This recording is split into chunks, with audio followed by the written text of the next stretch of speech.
کتاب اس کا 28واں باب، استثناء کی کتاب 28واں باب اور اس کی پہلی آیت سے 6 آیت تک خدا کا کلام آپ کے سامنے پڑھنے لگا ہوں اور کے ساتھ سننے گا۔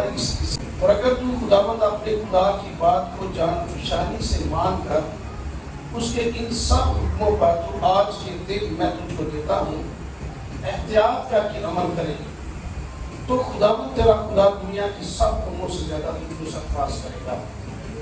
اور اگر تو خداوند اپنے خدا کی بات سنے تو یہ سب برکتیں تجھ پر نازل ہوگی اور تجھ کو ملے گی۔ شہر میں بھی تو مبارک ہوگا اور کھیت میں بھی مبارک ہوگا۔ تیری اولاد اور تیری زمین کی پیداوار اور تیرے چپایوں کے بچے یعنی گائے بیل کی بڑھتی اور تیری بھیڑ بکریوں کے بچے مبارک ہوں گے۔ تیرا ٹوکرا اور تیری کھٹوتی دونوں مبارک ہوں گے اور تو اندر آتے وقت مبارک ہوگا اور باہر جاتے وقت بھی مبارک ہوگا۔ خدا کے کلام کے پڑھے اور سنے جانے کے وسیلے سے ہم سب کو برکت ملے۔ آمین۔ ہمارا آج کا ٹاپک ہے فرمانبرداری کی برکات۔ عزیزو، فرمانبرداری کا مطلب ہے حکم ماننا، اس کا مطلب بات ماننا فرمانبرداری کا مطلب ہے، یعنی وہ احکامات جو خدا نے اپنے کلام میں فرمائے ہیں ان کی پوری تابعداری کرنا فرمانبرداری کہلاتا ہے۔ بائبل مقدس میں موسیٰ جب بنی اسرائیل کو مصر کی غلامی سے نکال کر لایا تو بیابانی سفر کے اختتام کے بعد ان کے ساتھ یہ وعدہ تھا کہ میں تمہیں ایک ایسا ملک دوں گا جہاں دودھ اور شہد کی نہریں بہتی ہیں۔ جب اس ملک کے اندر داخل ہونے والے تھے تو احبار کی کتاب کے 26ویں باب کے حکم جو ہے اور برکتیں دوبارہ موسیٰ نے ریپیٹ کی تاکہ اس ملک میں داخل ہونے سے پہلے ان باتوں کو سن لیں، ان پر جان پہچانی سے عمل کرنے کے لیے تیار ہو جائیں اور عمل کرنے کی وجہ سے ان کے لیے دودھ اور شہد کی نہریں بہنا شروع ہو جائیں گی۔ دودھ اور شہد کی نہریں برکت، یہ ہماری تازگی، ہماری پروسپیرٹی، ہماری بلیسنگ کی طرف اشارہ ہے، غربت کے خاتمے اور مالی خوشحالی کی طرف اشارہ ہے۔ خدا نے یہ وعدہ نہ صرف بنی اسرائیل کے ساتھ کیا ہوا تھا بلکہ یہ ہمارے لیے بھی وعدہ ہے۔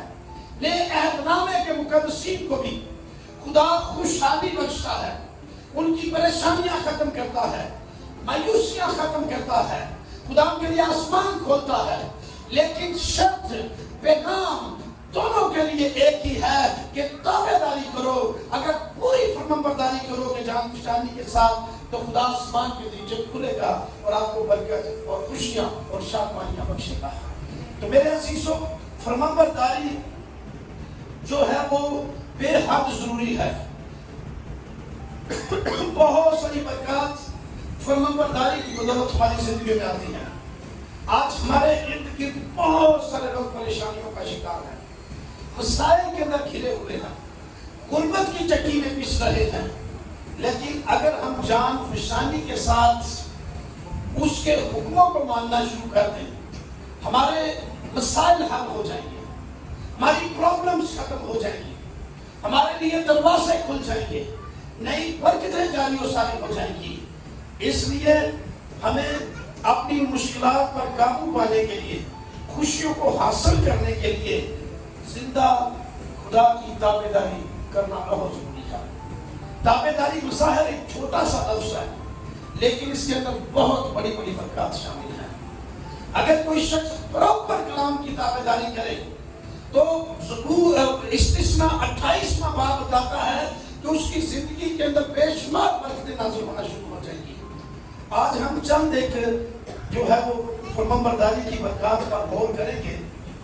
نمبر 1، فرمانبرداری کرنے سے انسان کو شخصی طور پر سرفرازی ملتی ہے، پرسنل بلیسنگز ہیں، عزت افزائی ہوتی ہے، خدا سر بلند کرتا ہے ہمیں، ہمارا مرتبہ بڑھا دیتا ہے، ہماری عزت معاشرے کے اندر، سوسائٹی کے اندر بڑھنا شروع ہو جاتی ہے، اور جتنی زیادہ ہم فرمانبرداری کرتے جائیں گے اتنی زیادہ سرفرازی ہماری زندگی میں آ جائے گی۔ بائبل مقدس میں مقدس ایوب کے بارے میں لکھا ہوا ہے کہ روئے زمین میں اس جیسا مالدار شخص کوئی نہیں تھا۔ اس کی وجہ یہ تھی کہ یہ پراپر خدا کے حکموں کی تابعداری کرنے والا تھا۔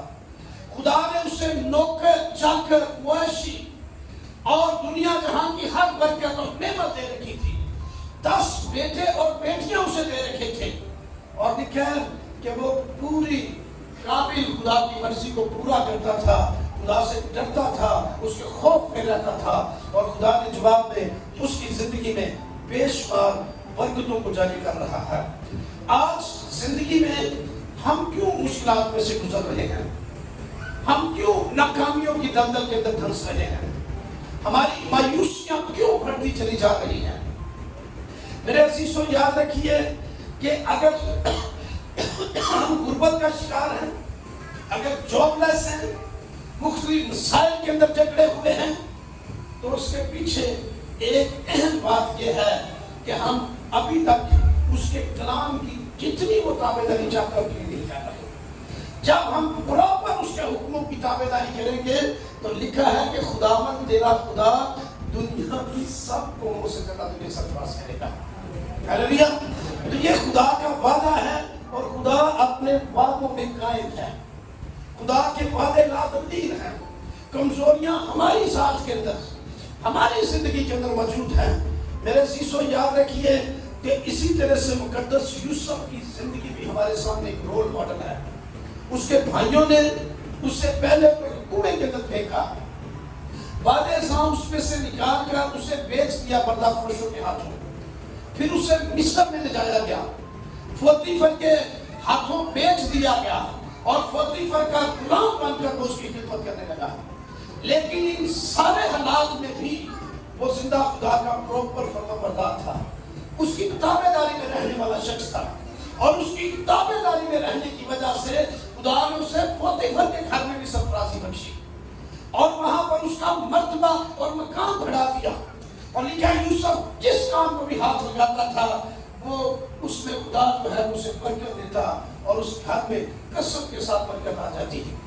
پھر بلاخر اس کی بیوی کی آزمائش یوسف پر آئی، اور اس نے اسے دعوت گناہ دی، لیکن یوسف اس آزمائش میں بھی ثابت قدم رہا۔ اس نے زندہ خدا کی تابعداری کرتے ہوئے جیل کی سلاخوں کے نیچے جانا قبول کیا، لیکن گناہ کی دعوت کو اس نے رد کر دیا۔ اسی وجہ سے جب وہ جیل کی سلاخوں کے پیچھے بھی تھا تو مجھے پورا امید تھا کہ میرا زندہ خدا مجھے ضرور جیل کی سلاخوں سے رہائی بخشے گا، خدا مجھے ضرور ان میں سے نکالے گا۔ اور پھر فرعون کو 2 خواب آئے، یکے بعد دیگرے۔ ان دونوں خوابوں کی تعبیر فرعون کے کسی نجومی، کسی فالگیر کے پاس نہیں تھی۔ بلاخر ان خوابوں کی تعبیر کے لیے یوسف کو جو ہے وہ جیل خانے سے بلایا گیا۔ یوسف نے ان کی تعبیر کی، اور یوں یوسف کو سرفراز کر دیا گیا، اور اسے مصر میں تخت پر بٹھا دیا گیا۔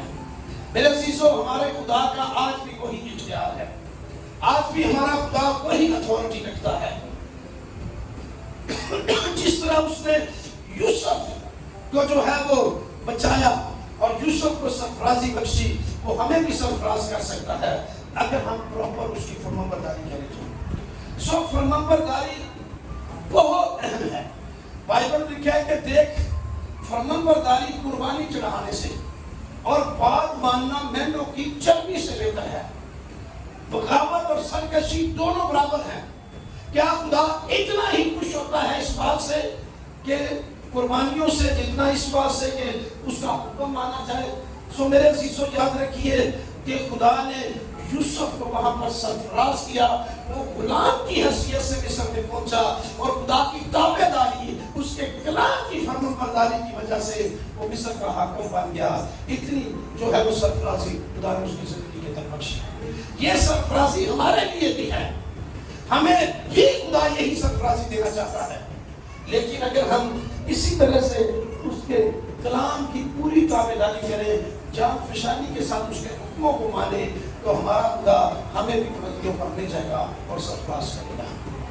دوسری بات، فرمانبرداری کرنے والے کے لیے خاندانی جو ہے وہ سرفرازی کی برکت آتی ہے، اس کی فیملی گرو ہونا شروع ہو جاتی ہے۔ اس بات کی چوتھی آیت کے اندر ذرا پڑھیں، ذرا 28:4 کو خاندانی سرفرازی کا ذکر ہے۔ تیری اولاد اور تیری زمین کی پیداوار، تیری اولاد، تیری زمین کی پیداوار اور تیرے چپائیوں کے بچے، اور تیرے چپائیوں کے بچے، یعنی گائے بیل کی بڑھتی، گائے بیل کی بڑھتی، اور تیری بھیڑ بکریوں کے بچے مبارک ہوں گے۔ تیری بھیڑ بکریوں کے بچے بھی مبارک ہوں گے۔ خاندانی سرفرازی، خدا نہ صرف تجھے عقلمند کرے گا بلکہ تیرے بچوں کو بھی سرفراز کرے گا، تیرا خاندان سرفرازی پائے گا۔ اور یوسف کی زندگی کے ساتھ ایسا ہوا کہ یوسف پوتیفر کا غلام بن کر مصر میں رہ رہا تھا۔ پہلے خدا نے یوسف کو سرفرازی بخشی اور مصر کا حکمران بنایا۔ پھر یوسف کی شادی ہو گئی اور پوتیفر کی بیٹی تھی آسنات، جس کے ساتھ اس کی شادی ہوئی، جس کا پہلے نوکر تھا، غلام تھا، اسی کی بیٹی کے ساتھ شادی ہوئی۔ پر یوسف کا خاندان اتنا سرفراز ہوا، اتنا سربلند ہوا کہ پوتیفر کے خاندان سے بھی زیادہ مروعات و سہولتیں اسے حاصل تھی۔ جس کا پہلے نوکر تھا اس سے بھی زیادہ سرفراز اس کا خاندان پا گیا۔ میرے عزیزو یاد رکھیں کہ یوسف کے خاندان کو بادشاہی پروٹوکول ملتا تھا اور وہ شاہی پروٹوکول میں رہتا تھا۔ خدا نے یوسف کو 2 بیٹے بھی دیے، ایک کا نام افراہیم تھا اور دوسرے کا نام منسی تھا۔ 2 بیٹے بھی خدا نے دیے، اس کا سارا خاندان سرفراز ہو گیا۔ بادشاہ کیا جو سٹینڈرڈ تھا اس کی فیملی کا بھی وہی سٹینڈرڈ تھا۔ جو سہولتیں بادشاہ کے خاندان، فرعون کے خاندان کو میسر تھی، وہ یوسف کے خاندان کو بھی میسر تھی۔ اور یوں یوسف کا خاندان ترقی کرتا ہوا پوتیفر کے خاندان سے بھی کہیں زیادہ سرفراز پا گیا، کیونکہ یوسف فرمانبردار تھا۔ میرے عزیزو یاد رکھیے کہ اگر چند سال ہم پیچھے چلے جائیں تو یوسف کا باپ جس کا نام یعقوب تھا، وہ بھی جب اپنے ماموں لابن کے پاس گیا تو کلام میں لکھا صرف 1 لاٹھی لے کر گیا، لیکن جب واپس آیا تو بڑے بڑے کھول لے کر آیا۔ اتنی بڑی سرفرازی خدا نے اسے دی۔ اس کی 2 بیویاں اور 12 بچے اس کے ساتھ تھے اور بڑے بڑے گھوڑ مویشیوں کے اس کے ساتھ تھے، کیونکہ خدا اس کے ساتھ تھا۔ وہ خدا کی پوری فرمانبرداری کرتا رہا اور خدا نے اس کے خاندان کو برکت دی اور اپنی بلیسنگ سے کھا دیا۔ تو یہ یاد رکھیں، خدا ہمارے خاندانوں میں دلچسپی لیتا ہے، خاندانوں کو خدا ترقی دینا چاہتا ہے۔ شخصی ترقی تو ملتی ہے، خدا ہماری فیملیز کو بھی لکھا تیرے بچوں کی بڑھوتری ہوگی، سرفرازی ہوگی، وہ مبارک ہوں گے۔ تو خدا کی دلچسپی ہمارے خاندانوں میں ہے، وہ خاندانوں کی ترقی چاہتا ہے۔ لیکن ان سارے مسائل کا حل اس ترقی اور بلیسنگ کے لیے جو مین ہمارے پاس ٹول ہے، چابی ہے، وہ ہے فرمانبرداری کی۔ وہ کیا ہے؟ فرمانبرداری کرو گے تو برکت پاؤ گے۔ اگر خاندان تابعداری کرتا ہے تو بہت بڑی بڑی برکات اس کے لیے۔ آپ کانا گلیل کی شادی کے معجزے کو دیکھ لیں، اس معجزے کے پیچھے جو ساری مرکزی کلیدی چیز تھی وہ فرمانبرداری تھی۔ جو مسیح نے معجزہ کیا کانا گلیل کا، اس کے پیچھے اصل ریفیکٹس تابعداری تھی۔ معجزہ تابعداری کی وجہ سے ہوا یہ کہ ان کی مہر ختم ہو گئی۔ اچھا، جب مہر ختم ہو گئی تو مقدسہ مریم یسوع مسیح کے پاس آئی اور مقدسہ مریم نے کہا کہ ان کی مہر ختم ہو گئی ہے۔ خدا یسوع مسیح نے کہا کہ اے عورت، ابھی میرا وقت نہیں آیا۔ مسیح نے صاف یہ کہہ دیا کہ ابھی میرا وقت نہیں آیا۔ مقدسہ مریم معجزے کی کامیابی کا بھید لوگوں کو بتا کر چلی گئی کہ جو کچھ یہ تم سے کہے وہ کرو، جو یہ کہے گا اگر تم نے اس کی تابعداری کی، اس کی بات کو مانا۔ اور ایسے ہی ہوا جب مسیح نے کہا مٹکوں کو پانی سے لبالب بھر دو، انہوں نے دوڑ لگائی فٹافٹ دعویداری، کوئی سوال نہیں، کوئی آرگو نہیں کہ تیرا تو وقت ہی ہے اس تیرے پیچھے کیوں لگی، نہیں نہیں نہیں۔ مقدسہ مریم جو کہہ گئی تھی نا کہ اس کی مانو، خدا کی ماننا، اس کی تابعداری کرنا آپ کو وقت سے پہلے معجزہ دے سکتا ہے۔ تو اس نے مسیح نے کہا نا مٹکیاں بھرو دوبارہ، وہ تابعداری کرتے ہوئے مٹکوں کو بھرنا شروع ہو گئے۔ مٹکے کتنے تھے؟ 6۔ کتنے؟ پتھر کے مٹکے 6 رکھے ہوئے تھے، ان میں 2 اور 3 من کی گنجائش۔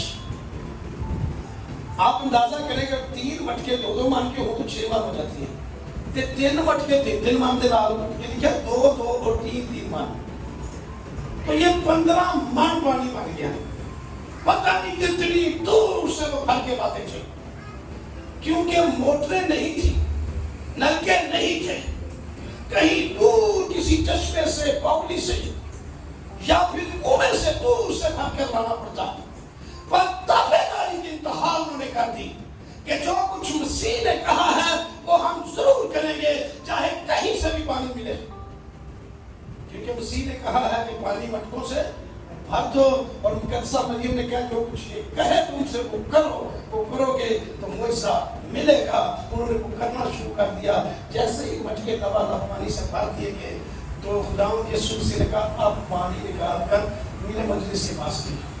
پھر تابعداری، کوئی انہوں نے آرگو نہیں کیا، کوئی بحث نہیں کی، ایک ہی تھی کوئی دعا کرو، تھوڑا ہفتے رکھو یا کوئی اور بات، نو تابعداری، جو یہ کہے وہ کرو۔